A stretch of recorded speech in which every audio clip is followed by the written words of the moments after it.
ओम नमः शिवाय। बोलिए ओम गणपते नमः।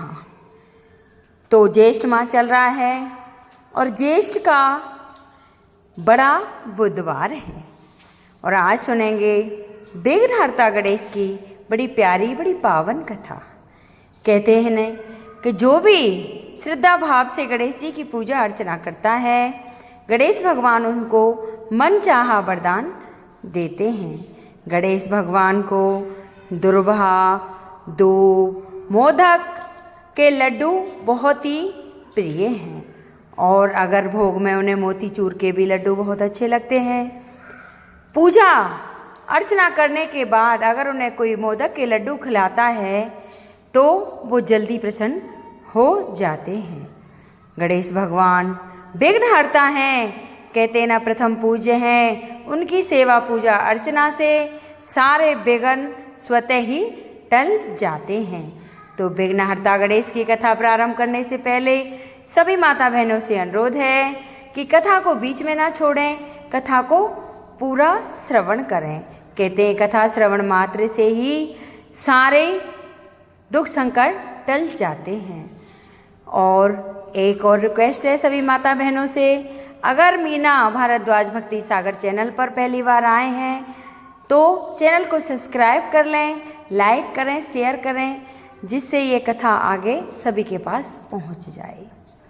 तो एक समय की बात होती है और दो सास बहुएं होती हैं। सास घर में पूजा पाठ करने वाली थी, लेकिन जो बहू थी वो क्या करती, पूजा पाठ कुछ करती नहीं। सुबह उठती, खाना पीना खा लिया और जयराम जी की। सास बहुत परेशान रहती कि देख, ना तो नहाती है, ना धोती है, ना भगवान का नाम लेती है। सुबह उठती है बस खाने की पड़ी रहती है और भगवान का तो कोई स्मरण करने का काम ही नहीं है। तो ज्येष्ठ का महीना चल रहा था और सास को कुछ पंडितें अपने घर भोजन कराने के लिए बुलाने थे। कहते हैं कि अगर ज्येष्ठ के महीने में कोई पंडितों को भोजन कराता है और यथाशक्ति उन्हें दक्षिणा देता है और तो मनवांछित फल मिलता है। तो सासू माँ कहने लगी कि मैं इससे कहूँगी तो ये रुक जाएगी और सारा झूठ बिटार कर देगी। इससे तो ऐसा करती हूँ, इसे जंगल में लकड़ियाँ काटने के लिए भेज देती हूँ। बहू से सुबह उठते ही बोली, करी बहू एक काम कर, घर में लकड़ियाँ ख़त्म हो गई हैं और तू जा और जंगल से कुछ लकड़ियाँ काट ला। बहू तो बड़ी होशियार थी, सोची उसने कि ये तो मुझे सुबह सुबह से भेज रही है और जंगल में जाऊंगी, सुबह से शाम हो जाएगी, भूखी प्यासी कहाँ रहूँगी। क्या करती है, अपनी चूंदड़ी के पल्ले में और थोड़ा सा आटा वहाँ से ले जाती है। अब आटा लेके जैसे ही तालाब के किनारे पहुँचती है, वहाँ एक गणेश जी का मंदिर था और वहीं मरघट भी थे। उसने क्या किया, वहीं से थोड़ा सा पानी लिया, आटे को गूंदा और चलती चिता पर 2 अंगे बना लिए, सेक लिए। अब मन में सोचने लगी कि ये अंगे तो बना लिए, ना इनमें नमक है ना मिर्च है, इन्हें कैसे खाऊंगी। तो वहीं गणेश जी के मंदिर में जाती है और क्या देखती है कि वहाँ दिए जल रहे हैं और दियों में से क्या किया उसने, वो घी ले लिया। दियों से घी लेके अपने अंगे चुपड़ लिए। फिर बोली कि कुछ मीठा भी होना चाहिए। गणेश जी के मुंह पर गुड़ लगा हुआ था, वो गुड़ भी ले लिया, वहीं बैठ गई, दोनों अंगे अपने खाए, पानी पिया और जंगल के लिए चल दी। गणेश भगवान मन में विचार करने लगे, अरे दुनिया तो मेरे पास आती है, मुझे नहलाती है, दूध दही चढ़ाती है, घी का दीपक जलाती है, गुड़ खिलाती है, और ये बहू कैसी जिसने मेरा ही गुड़ भी ले लिया, दीपकों में से घी भी ले लिया। तो क्या किया, गणेश जी ने मुंह पे उंगली रख ली। अब गणेश जी ने जैसे ही मुंह पे उंगली रखी, सारे गांव में ढिंडोरा पिट गया कि पता नहीं किससे कौन सा घोर पाप हो गया है जिससे गणेश जी भगवान ने और अपने मुंह पर उंगली रख ली है। अब तो पंचायत इकट्ठी हो गई, सारे गांव वाले आए, एक एक करके माफ़ी मांगें, विनती करें कि भगवान किससे क्या हो गया है, कौन सा अपराध हुआ है, हमें क्षमा करो, हमें क्षमा करो। लेकिन गणेश जी महाराज सुबह से शाम हो गई लेकिन हाथ अपनी उंगली नहीं हटाई। तो ऐसा ही चलता रहा, एक एक करके सारे गांव वाले आ गए। एक गांव वाला बोला कि और तो कोई नहीं रह गया, जरा देखो सारे आ लिए या नहीं आए।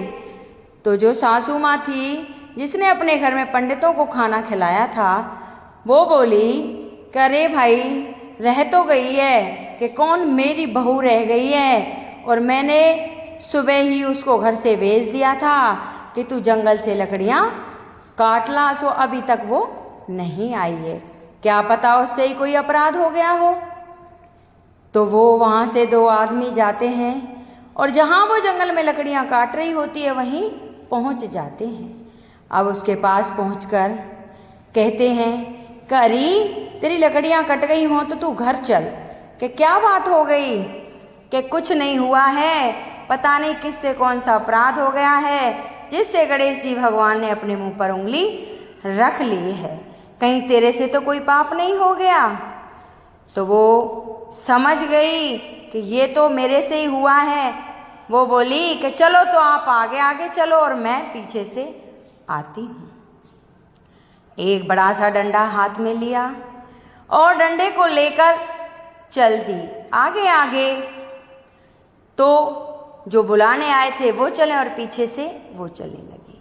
उसने किसी की ना सुनी और सीधे ही मंदिर में घुस गई और मंदिर में जाकर बोली, करे गणेश जी सुनो मेरी बात, देख सुबह से भूखी प्यासी सो घर से सास ने मैं निकाल दी थी और अपने घर से थोड़ा सा आटा लाई, चलती हुई चिता पर मैंने वो सेक लिया, तेरे पास से थोड़ा सा घी ले लिया और थोड़ा सा गुड़ ले लिया, तूने इसी कारण अपने मुंह पर उंगली रख ली है।